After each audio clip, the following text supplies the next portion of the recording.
Hi guys, welcome back to a new video of Quick Guide.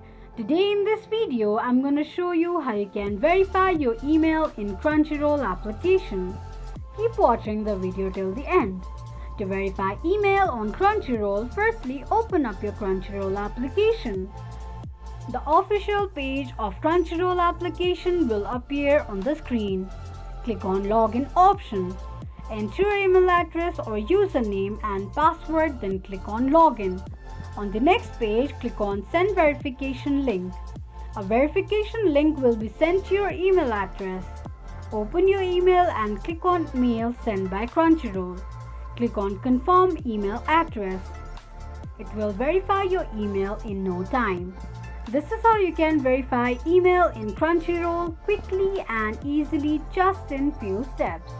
If you have any thoughts or queries, let us know in the comment section. Don't forget to subscribe to our channel. Also press the notification bell icon so that YouTube will notify you whenever we post a new video.